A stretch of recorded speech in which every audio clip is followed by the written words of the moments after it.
walk into Kehinde's show, and I want to congratulate him on these beautiful new pieces. And he goes, I know who you are. And I'm thinking, how does he know who I am? And he said, how do you think it feels to have everyone come into your opening and say, hey, have you seen that guy doing a portrait of you in sand out on the pavement? You got to go out and see that.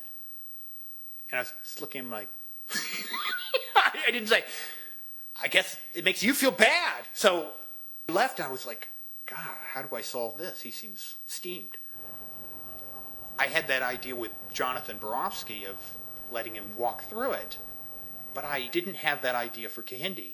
But my partner said, oh, you should do that thing. You should invite him to erase it. You should invite him to erase it. And I was thinking, I was exhausted. I'd been working 8 hours on the pavement, and I hadn't eaten a thing. So I was just like, well, okay. And I kind of went with it.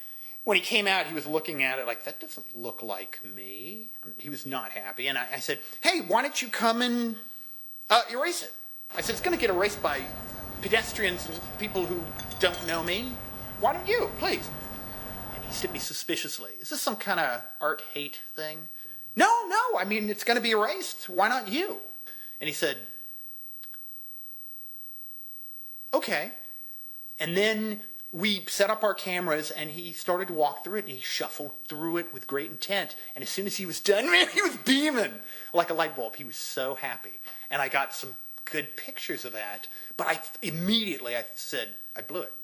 It's all wrong. And my partner was slapping me in the back. He validated it. I said, no, man, I feel like I've been soiled. I feel humiliated.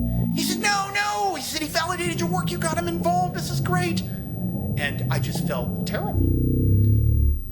I went home and I posted some pictures without any details. Me at the thing and him walking through it. And all of a sudden these artists began flying emails to me.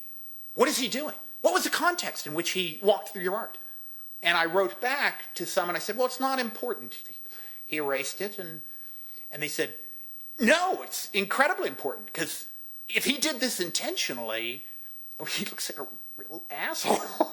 And so I finally said, no, I invited him, and there was this fallout. Artists were furious. Then after Charlie Finch's review came out, an artist in Montreal wrote me, it's more complex. He wrecked your piece, but you stole the show. One of the highlights of last week's openings at Deitch Projects was a sight of the brilliant artist Wayne Coe doing a charcoal sand drawing of Kehinde Whiley on the sidewalk outside Whiley's show. I asked Deitch if he represented Coe, to which Jeffrey, resplendent in a lemon suit, frostily replied, no. It's too bad, I answered. Wayne's work is better than what you've got on show, which is saying a lot. But then Wayne, born in Richard Nixon's hometown of Whittier, California, and a veteran contract artist in Hollywood, is very talented. His current project, Flesh, the Sand Paintings, commemorates, in the words of the artist, the 25th anniversary of the close of the Broadway male porn district and the 40th anniversary of Warhol's coupling of male exploitation film to fine art marketing. Immaculately dressed in suit and tie, Wayne was just finishing up his street portrait of Kehinde Whiley on the pavement as the beautiful people arrived at Deitch. The picture showed Kehinde as the main attraction in a reproduction of a 70s-era gay theater poster, and his caption, Kehinde Whiley, Yale class of 2001. Definitely an erotic marker for arties. Coe points out, Pache Macu's The Commercialization of Porn robs it of its edge. Would you rather gaze at hard bodies in the Stanford Hotel from atop the High Line today, or grapple with your fellow actors on the rusted, anonymous, needle-strewn High Line of the 70s, where much outlaw gay porn was filmed? As it happens, I know a bit about the industry Coe fondly recalls.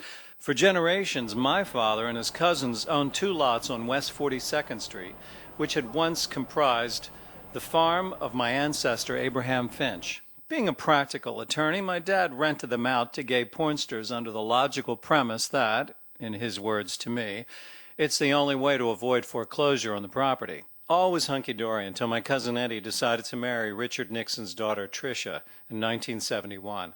The New York Post soon blared a front-page headline, Nixon in-laws and porn racket, at which point my stuffy cousins overruled my father, selling the properties for a few grand. Do you know what sits on those lots today? The Condé Nast building.